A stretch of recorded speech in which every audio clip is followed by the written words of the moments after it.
Hello dear students, welcome back to മോൾക്കം by Angel. ഇന്ന് നമ്മൾ പഠിക്കുന്നത് one of the coolest chapter in +2 chemistry, the D and F block elements. Metals with colours, metals with magnets and even nuclear stuff. Let's explore them the simple way. First നമുക്ക് നോക്കാം, what are D and F block elements. ഈ periodic ടേബിളിൽ സെന്ററിലുള്ള elements group 3 to 12 ഇതാണ് D block elements. Total നമുക്ക് 18 ഗ്രൂപ്പുകളാണ് ഉള്ളത്. അതിൽ 3 തൊട്ട് 12 വരെയുള്ള ഗ്രൂപ്പ്സിനെ ഒരുമിച്ച് പറയുന്നതാണ് D block elements. These are also called transition elements. D block എലമെന്റ്സിനെ നമ്മൾ ട്രാൻസിഷൻ എലമെന്റ്സ് എന്നും പറയും, because they form a transition between S block and P block. S block എലമെന്റ്സിന്റെയും പി ബ്ലോക്ക് എലമെന്റ്സിന്റെയും ഇടയിൽ ഒരു ട്രാൻസിഷൻ വരുന്നത് കൊണ്ടാണ് ഇതിനെ ട്രാൻസിഷൻ എലമെന്റ്സ് എന്ന് പറയുന്നത്. എക്സാമ്പിൾസ് വരുന്നത് iron Fe, copper Cu, chromium Cr, manganese Mn, ഇതൊക്കെയാണ് ഡി ബ്ലോക്ക് എലമെന്റ്സ്. ഇനി എഫ് ബ്ലോക്ക് എലമെന്റ്സ് നോക്കാം. F block elements are 2 rows cut down below the periodic table. Periodic ടേബിളിന്റെ താഴെയായിട്ട് സെപ്പറേറ്റ് 2 റോസ് കൊടുത്തിട്ടുണ്ട്. അതാണ് F block elements. Lanthanides and actinides. First റോന്റെ പേരാണ് lanthanides, second റോന്റെ പേരാണ് ആക്ടിനൈറ്റ്സ്. അതാണ് എഫ് ബ്ലോക്ക് എലമെന്റ്സ്. അപ്പോൾ 3 to 12 വരുന്ന ഗ്രൂപ്പ്സ് ആണ് ഡി ബ്ലോക്ക് എലമെന്റ്സ്. താഴെ 2 റോസ് കൊടുത്തിട്ട് സെപ്പറേറ്റ് 2 റോസ് ആണ് F block elements. Next topic general electronic configuration. ഈ ഡി ബ്ലോക്കിന്റെ എഫ് ബ്ലോക്കിന്റെ ഒക്കെ കോൺഫിഗറേഷൻ എങ്ങനെയാണ് എഴുതാൻ നോക്കാം. General formula of D block വരുന്നത് n-1 d⁻², ഡിയിൽ എത്ര എണ്ണം വരെ കൊള്ളും, 1 to 10 വരെ, ns⁻0 to 2 വരെ. ഇതാണ് ജനറൽ ഫോർമുല വരുന്നത്. സൗണ്ട്സ് ടഫായി തോന്നുന്നു, ഡോണ്ട് വെറി, എക്സാമ്പിൾസ് നോക്കാം. എഫിയുടെ കോൺഫിഗറേഷൻ AR 3d6 4s2. അപ്പൊ 3d എന്ന് പറയുന്നത് 4s, അതിലത്തെ 4 ആണ് n ആക്കി എടുത്തത്. അപ്പൊ d വരുന്നത് 3 ആണ്. അപ്പൊ n-1 ആണ്. n-1 ഡിയിൽ എത്ര എണ്ണം, 1 to 10 വരെ എത്ര വേണേലും കൊള്ളാം. അപ്പൊ എഫിയുടെ എക്സാമ്പിൾ എടുക്കുമ്പോൾ 3d6 4s2. ഇതാണ് യൂഷ്വൽ വരുന്ന സ്റ്റൈല്. ഇനി സ്പെഷ്യൽ കേസ് ആയിട്ട് നമ്മൾ സിയും CRഉം വരുന്നുണ്ട്. കോപ്പറിന്റെ കേസിൽ AR 3d10 4s1. ശരിക്കും വരേണ്ടത് 3d9 4s2. 4s2 ആണ് ആദ്യം ഫില്ല് ചെയ്യേണ്ടത്. പക്ഷെ CU കംപ്ലീറ്റ്ലി ഫില്ലാവാൻ വേണ്ടിയിട്ടാണ് 3d10 4s1 വന്നത്. അതുപോലെ തന്നെ CR എങ്ങനെയാ, AR 3d5 4s1. 3d4 4s2 വരുന്നതിന് പകരം ഹാഫ് ഫില്ലാവാൻ വേണ്ടി 3d5 ആവും ആദ്യം, എന്നിട്ട് 4s1. അതെന്തുകൊണ്ടാണ് അങ്ങനെ വന്നത്? CRന്റെ കേസാണെങ്കിൽ അത് ഹാഫ് ഫില്ലാവാൻ വേണ്ടിയിട്ടാണ് 3d5. 3d10 ആണ്, അപ്പൊ ഹാഫ് ഫില്ലാവാൻ 5 എണ്ണം എന്ന് പറയണം. അപ്പൊ 3d5 എന്ന് പറഞ്ഞാൽ അത് ഹാഫ് ഫില്ലാവും, സ്റ്റേബിൾ ആവും. അതിന് വേണ്ടിയിട്ടാണ് 3d5 ആദ്യം നിറഞ്ഞിട്ട് 4s1 ആയിട്ട് നിന്നത്. അതുപോലെ തന്നെ CUലും 3d10 ആയി കഴിഞ്ഞാൽ അത് കംപ്ലീറ്റ്ലി ഫില്ലാണ്, സ്റ്റേബിൾ ആണ്. അതുകൊണ്ട് അതിന്റെ കോൺഫിഗറേഷൻ 3d10ഉം 4s1. Next topic, cool properties of D block elements. Why are transition metals cool? Let see. ഒന്നാമത്തെ റീസൺ, അതിന് വേരിയബിൾ ഓക്സിഡേഷൻ സ്റ്റേറ്റ്സ് ഉണ്ട്.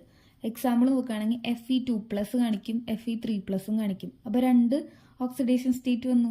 പിന്നെ Mn2+ മുതൽ Mn7+ വരെ കാണിക്കും.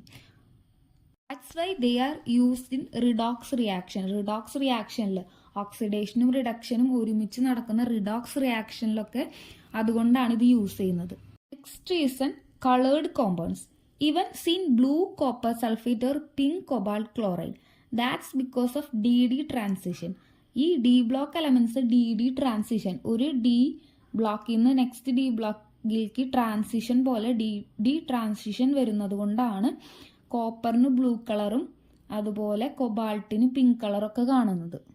ഡി ബ്ലോക്ക് മിക്കതും കളേർഡ് കോമ്പൗണ്ട്സ് ആയിരിക്കും. നെക്സ്റ്റ് വരുന്നത് മാഗ്നറ്റിക് നേച്ചർ. എന്തുകൊണ്ടാണ് മാഗ്നറ്റിക് നേച്ചർ കാണിക്കുന്നത്? അതിൽ അൺപെയർഡ് ആയിട്ടുള്ള ഡി ഇലക്ട്രോൺസ് ഉണ്ട്. ഇലക്ട്രോൺസ് ഒറ്റയ്ക്ക് പെയർ ആവാതെ ഒറ്റയ്ക്ക് നിൽക്കുന്നുണ്ട്. എക്സാമ്പിൾ നോക്കുകയാണെങ്കിൽ Fe, Ni, Co all are magnetic. എന്തുകൊണ്ടാണ്? അതിലൊക്കെ അൺപെയർഡ് ഇലക്ട്രോൺസ് ഉണ്ട്. അപ്പോൾ നമുക്ക് അൺപെയർഡ് ഇലക്ട്രോൺസ് യൂസ് ചെയ്ത് magnetic moment ഫോർമുലയുണ്ട്. √n × n+2. n എന്ന് പറയുന്നത് അൺപെയർഡ് ഇലക്ട്രോൺസിൻ്റെ നമ്പറാണ്. എത്ര അൺപെയർഡ് ഇലക്ട്രോൺസ് ഒരു എലമെൻറ്റിലുണ്ട്, എഫിൽ എത്ര എണ്ണം ഉണ്ട്. ഇപ്പോൾ എഫിൽ ഒരു 5 എണ്ണമാണ് ഉള്ളതെന്ന് വെച്ച് കഴിഞ്ഞാൽ √5 × 5 + 2 അത് ആൻസർ ചെയ്യുമ്പോൾ കിട്ടും. അപ്പോൾ അങ്ങനെ മാഗ്നറ്റിക് മൊമെൻറ്റ് കണ്ടുപിടിക്കാൻ പറ്റും. അപ്പോൾ എത്ര അൺപെയർഡ് ഇലക്ട്രോൺസ് ഒരു എലമെൻറ്റിൽ ഉണ്ടെന്ന് എണ്ണാം, എന്നിട്ട് ഇക്വേഷനിൽ ഇട്ട് കൊടുക്കുക. Equation √n × n+2. നെക്സ്റ്റ് പ്രോപ്പർട്ടിയാണ് catalyst. Fe in Haber process. Fe നമ്മൾ കാറ്റലിസ്റ്റ് ആയിട്ട് ഹാബർ പ്രോസസ്സിൽ അമോണിയ ഉണ്ടാക്കുന്നതാണ് ഹാബർ പ്രോസസ്സ് വഴി. അപ്പോൾ അമോണിയയുടെ പ്രിപ്പറേഷനിൽ കാറ്റലിസ്റ്റ് ആയിട്ട് Fe യൂസ് ചെയ്യും.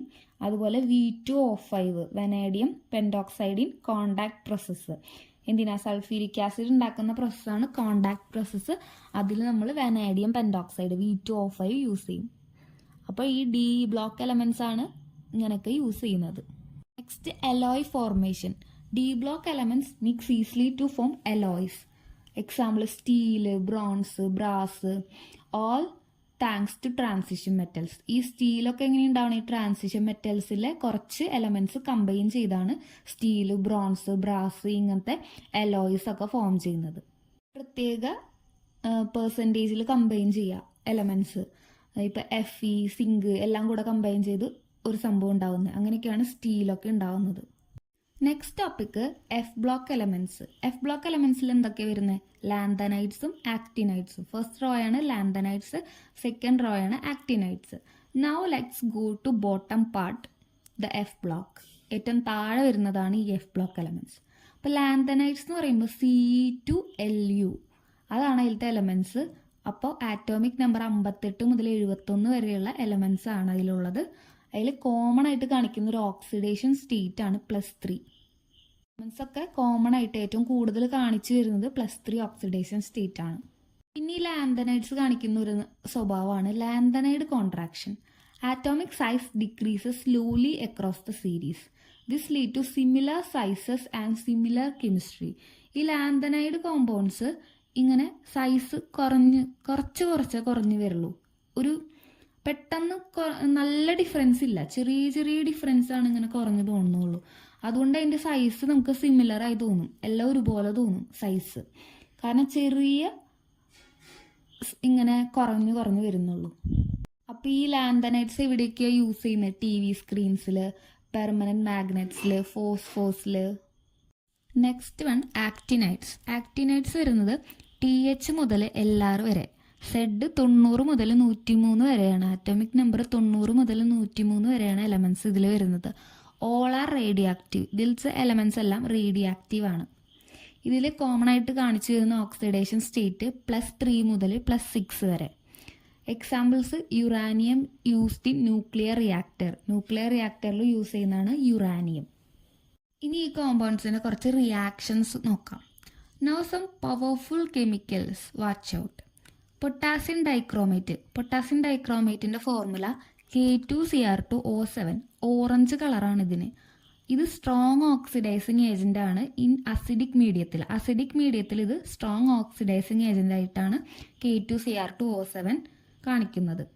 എക്സാമ്പിൾ നോക്കുകയാണെങ്കിൽ Cr2O7 2- +4H+ +6 ഇലക്ട്രോൺ. ഇത് കമ്പൈൻ ചെയ്യുമ്പോൾ നമുക്ക് 2Cr3+ +7H2O കിട്ടും. ഇതാണ് ഒരു ഇക്വേഷൻ വരുന്നത് K2Cr2O7ൻ്റെ reaction. Next potassium permanganate KMnO4. ഇതിന് ഡീപ്പ് പർപ്പിൾ കളറാണ്. Very strong oxidiser in acidic and basic media. രണ്ടിലും സ്ട്രോങ് ഓക്സിഡൈസിങ് ഏജൻ്റ് ആണ്. ഇക്വേഷൻ വരുന്നത് MnO4- +8H+ +5 electron gives Mn2+ +4H2O. ഇനി ലാന്തനൈഡ്സും ആക്ടിനൈഡ്സും തമ്മിലുള്ള ഡിഫറൻസ് നോക്കാം. ഓർബിറ്റൽസ് വരുന്നത് ലാന്തനൈഡ്സ് വരുന്നത് 4f-ലും ആക്ടിനൈഡ്സ് വരുന്നത് 5f-ലുമാണ്. ഓക്സിഡേഷൻ സ്റ്റേറ്റ് +3 ആണ് ലാന്തനൈഡ്സ് കാണിക്കുക. ആക്ടിനൈഡ്സ് +3 മുതൽ +6 വരെ കാണിക്കും. റേഡിയോ ആക്ടിവിറ്റി യൂഷ്വലി സ്റ്റേബിൾ ആണ് ലാന്തനൈഡ്സിൽ. ആക്ടിനൈഡ്സിൽ ഓൾ ആർ റേഡിയോ ആക്റ്റീവ് ആണ്. പിന്നെ ലാന്തനൈഡ്സ് TVസിലും മാഗ്നറ്റ്സിലും ആണ് യൂസ് ചെയ്യുക. ആക്ടിനൈഡ്സ് ന്യൂക്ലിയർ എനർജിയിലാണ് യൂസ് ചെയ്യുക. Actinides are more reactive then lanthanides. Actinides ആണ് റിയാക്റ്റീവ് ആയിട്ടുള്ള എലമെന്റ്സ് ലാന്തനൈറ്റ്സിനേക്കാളും. ഇനി ഓരോ എലമെന്റ്സിന്റെയും അപ്ലിക്കേഷൻസ് ജസ്റ്റ് നോക്കാം. Fe അയേൺ എവിടെയാണ് നമ്മൾ യൂസ് ചെയ്യുക? കൺസ്ട്രക്ഷൻസിന്, ഓരോ ബിൽഡിംഗ് ഒക്കെ ഉണ്ടാക്കാനൊക്കെ നമ്മൾ Fe ഉപയോഗിക്കും. അതുപോലെ ടൂൾസിൽ ഉപയോഗിക്കും. പിന്നെ കോപ്പർ Cu എവിടെയാണ് ഉപയോഗിക്കുക? ഇലക്ട്രിക്കൽ വയേഴ്സിൽ. പിന്നെ ക്രോമിയം Cr അത് നമ്മൾ സ്റ്റെയിൻലെസ് സ്റ്റീൽസിലൊക്കെയാണ് യൂസ് ചെയ്യുക. KMnO4 പൊട്ടാസ്യം പെർമാംഗനേറ്റ് എവിടെയാണ് യൂസ് ചെയ്യുക? ഡിസിൻഫെക്റ്റന്റിൽ, ഓക്സിഡൈസർ. പിന്നെ ലാന്തനൈറ്റ്സ് എവിടെയാണ് യൂസ് ചെയ്യുക? TV-യിൽ, ലേസേഴ്സിൽ, മാഗ്നറ്റ്സിൽ. യുറാനിയം അത് ആക്ടിനൈഡാണ്, അതെവിടെ യൂസ് ചെയ്യുക? ന്യൂക്ലിയർ ഫ്യൂവലിൽ.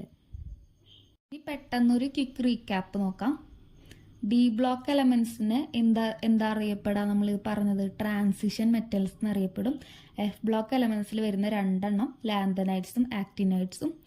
കളർ കാണിക്കുന്നത് എന്തുകൊണ്ടാണ്? D block elements due to DD transition. പിന്നെ മാഗ്നറ്റിസം കാണിക്കുന്നത് എന്തുകൊണ്ടാണ്? Due to unpaired D electrons. Unpaired ആയിട്ട് ഉള്ള ഇലക്ട്രോൺസ് ഉള്ളത് കൊണ്ടാണ് മാഗ്നറ്റിസം കാണിക്കുന്നത്. ഇനി ഓക്സിഡൈസിങ് ഏജൻസ് ഏതൊക്കെയാണ് പരിചയപ്പെട്ട ഈ ചാപ്റ്ററിൽ? KMnO4 K2Cr2O7. പിന്നെ F ബ്ലോക്ക് എലമെന്റ്സ് എവിടെയാണ് കാണപ്പെടാം? Found at bottom row of periodic ടേബിളിന്റെ ലാസ്റ്റ് 2 സെപ്പറേറ്റ് ആയിട്ട് നിൽക്കുന്നതാണ് F ബ്ലോക്ക് എലമെന്റ്സ്. പിന്നെ ലാന്തനൈഡ് കോൺട്രാക്ഷൻ ഇമ്പോർട്ടൻ്റ് ആയിട്ടുള്ള ഒരു ടോപ്പിക്കാണ്. അപ്പോൾ ഈ ചാപ്റ്റർ ഇവിടെ കംപ്ലീറ്റ് ആയി. ഈ ചാപ്റ്ററിൻ്റെ കംപ്ലീറ്റ് നോട്ട്സ് ടെലഗ്രാമിൽ അവൈലബിൾ ആണ്. ടെലഗ്രാം ചാനലിൻ്റെ ലിങ്ക് ഞാൻ ഡിസ്ക്രിപ്ഷൻ ബോക്സിൽ കൊടുക്കാം. And that's it. The D and F block elements, colorful, magnetic and powerful.